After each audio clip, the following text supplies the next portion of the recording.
কে রে বন্ধু? কি অবস্থা তোর? অনেকদিন পর তোর সাথে দেখা, কেঙ্গা আছো তুই রে? তো বন্ধু, মন মেজাজটা খুবই খারাপ। বাড়ির থেকে খালি গাল পারে, কাজ নাই কাম নাই, বাড়িতে বসে আছি। কি করবো? কেমনে মন ভালো থাকবি কত তুই? হ রে, তুই ঠিকই কছু, বাড়ির থেকে খালি গাল পারে। আমরা দুইজন অকর্মার ঢেকি, বাড়ির কয়দিন হলে খুবই গাল খাচ্ছি। চাকরি বাকরি করা পারিচ্ছি না, কাজ বাজ করা পারিচ্ছি না, কি করবো কত?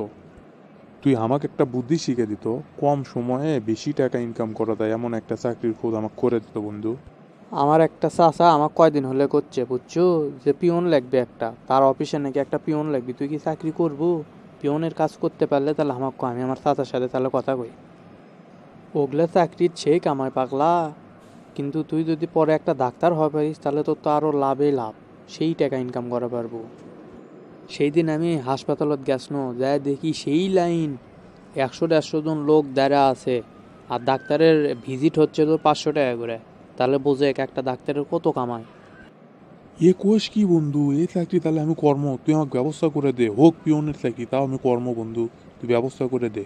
করে দেওয়া পারলে আমার অনেক উপকার হবে বুঝছো। আচ্ছা ঠিক আছে, আমার চাচার সাথে কথা কয়ে তোকে আমি জানামনি। বাড়িত জ্ঞান তুই থাক। আসসালামু আলাইকুম চাচা, ভালো আছেন?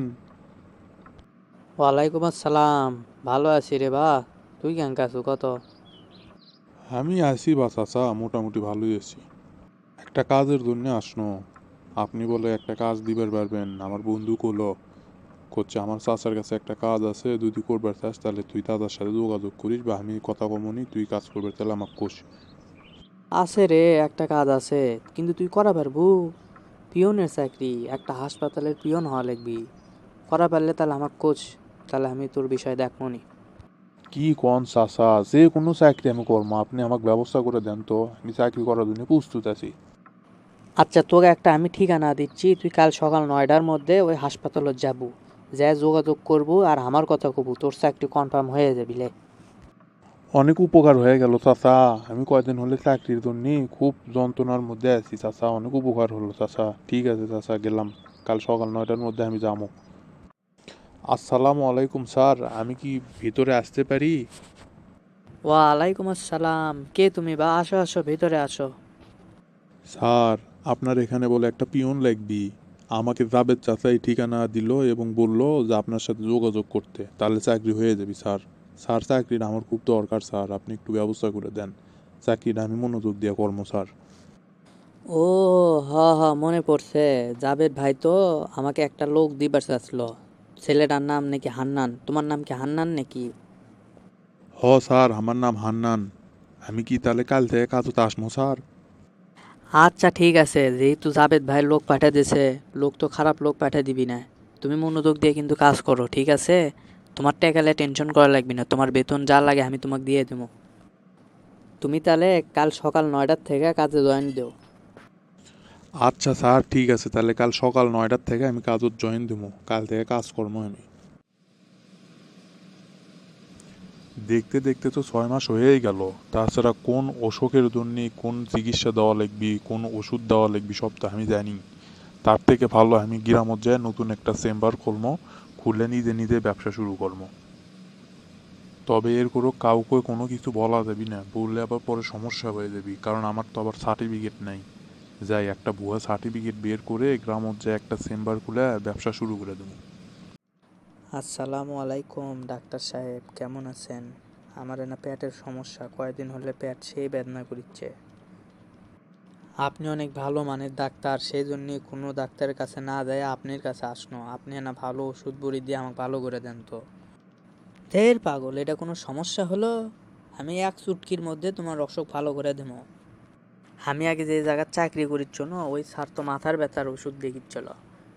তো মাথার ব্যথার ওষুধ খেলে তোর পেট বেদনা ভালো হয়ে যাবি, সমস্যা নেই, আমি লিখে দিচ্ছি। ঠিক মতো ওষুধ খাস, হ্যাঁ? আচ্ছা ডাক্তার সাহেব, আপনি একটু ভালো ওষুধ দেন, যাতে আমি খুব তাড়াতাড়ি দেন সুস্থ হওয়া পারি। আমার পেটের বেদনা আর ভালো লাগিচ্ছে না, তাড়াতাড়ি ওষুধ লিখে দেন। আচ্ছা ধর, যে ওষুধ দিনো এই ওষুধ তুই খাবো। খাইয়ে একদিনের মধ্যে তুই সুস্থ হয়ে যাবো, তোর পেটের বেদনা সব ভালো হয়ে যাবি। আসসালামু আলাইকুম, আপনি কি ডাক্তার হান্নান বলতেছেন? ওয়ালাইকুম আসসালাম। হ্যাঁ বা চাচা, আমি তো ডাক্তার হান্নান। কে, কি হচ্ছে? কোনো সমস্যা আছে নাকি আপনার? দেখে কোন তো কি সমস্যা, আমি এক চুটকিতে সমাধান করে দেবো। আমার বেটা কালকে আসছিল আপনার এটি, ওর পেট বেদনা হচ্ছিল কয়দিন হলে, সেই জন্য আসছিল। কিন্তু আপনি মাথা ব্যথার ওষুধ দিয়েছেন, ওই ওষুধ খায়া গতকাল রাতেই মারা গেছে। আপনি এই চিকিৎসা কি ঠিক করছেন কোন তো? কাজটা ঠিক করছেন আপনি? আপনি তো মেয়ে একটা ভুয়া ডাক্তার। আপনার ভুল চিকিৎসার কারণে আমার ছেলে কাল মারা গেছে। কি কোন চাচা, আপনার ছেলে কাল মারা গেছে? আল্লাহ, এটি কি খবর শুনালেন? দাঁড়ান, আমি ভালো ডাক্তারের কাছে যাবো, যাইয়া এই ওষুধ দেখামো আর কমো যে এটা আপনি কি ভালো ডাক্তার নাকি ভুয়া ডাক্তার। আমি আগে জানে আসি, তারপর আপনার খবর আমি লিখছি, দাঁড়ান। যান যান, আপনার ছেলের অনেক আগে থেকে মনে একটা সমস্যা আসলো, যার কারণে সে মারা গেছে। এখন ওই দোষ আমার উপর দিচ্ছেন না। যান, কি করবার পারবেন আপনি করেন, যান। স্যার, এই যে ওষুধ দেখেন তো, এই ওষুধ কি পেট বেদনার ওষুধ? গতকাল একটা ডাক্তার এই ওষুধ দিয়েছে, আমার ছেলের পেট বেদনা আসলো, এই ওষুধ খায়া গতকাল রাতে সে মারা গেছে স্যার। হ্যাঁ, কি করছে এটা বারে? এটা তো পেট বেদনার ওষুধ লয়, এটা তো ভুল চিকিৎসা দিচ্ছে। কোন ডাক্তার এই চিকিৎসা দিচ্ছে? নাম কি তার, দেখি আমাকে না কোন তো। স্যার, ওই ডাক্তারের নাম হচ্ছে হান্নান। ওই নাকি এমবিবিএস পাস করে এসে ডাক্তারি করতেছে। ওর দ্বারা তো এরকম ভুল হওয়ার কথা লয় স্যার। কি কোন বারে, আমার তো একটা অ্যাসিস্ট্যান্ট আসলো, তার নামও তো হান্নান, উনি লয় তো আবার। আচ্ছা চাচা, আপনি এখন বাড়ির যান। ওই যদি আমার অ্যাসিস্ট্যান্ট হান্নান হয়ে থাকে তাহলে তোর কাগজের সমস্যা আছে। যদি উনি হয়ে থাকে তাহলে পুলিশও ধরে দেবো। আসসালামু আলাইকুম স্যার, ভালো আছেন? অনেক দিন পর আপনার সাথে দেখা, তো হঠাৎ কি মনে করে স্যার? আচ্ছা, তুমি সে হান্নান? আমার তো এখন বিশ্বাসই হচ্ছে না। একটা জাল সার্টিফিকেট নিয়ে তুমি মানুষকে ভুল চিকিৎসা দিচ্ছ, আর তার কারণে মানুষ মারা যাচ্ছে। তোমার তো এখন পুলিশে দেওয়া উচিত, তোমার কারণে একটা ছেলে মারা গেছে। তুমি জানো তুমি কত বড় একটা অন্যায় করছো? পুলিশের হেফাজতে তোমাকে রাখা উচিত। আর কোনোদিন আমি এইরকম করবো না স্যার, আমার ভুল হয়ে গেছে স্যার। আর জীবনে আমি এইরকম করবো না, দরকার পড়লে আমি মানুষের জমিতে কাজ করে খামো স্যার, তাও এরকম কাজ আর করবো না। আপনি দয়া করে মাফ করে দেন স্যার, আর কোনোদিন এইরকম ভুল করবো না। আচ্ছা ঠিক আছে, তোমাকে এবারের মতো ক্ষমা করে দিচ্ছি, কিন্তু এরপরে যদি তুমি এরকম কোনো কাজ করো তাহলে এই যে দেখো প্রমাণ আমার হাততে আছে, সরাসরি জেল হাজতে ঢুকে দেবো কিন্তু। ঠিক আছে স্যার, আমি আর জীবনে কোনো দিন এইসব কাজ করবো না, সব কাজ ছাড়া দিয়ে আমি ভালো মানুষ হবো স্যার। আপনাকে অনেক ধন্যবাদ স্যার।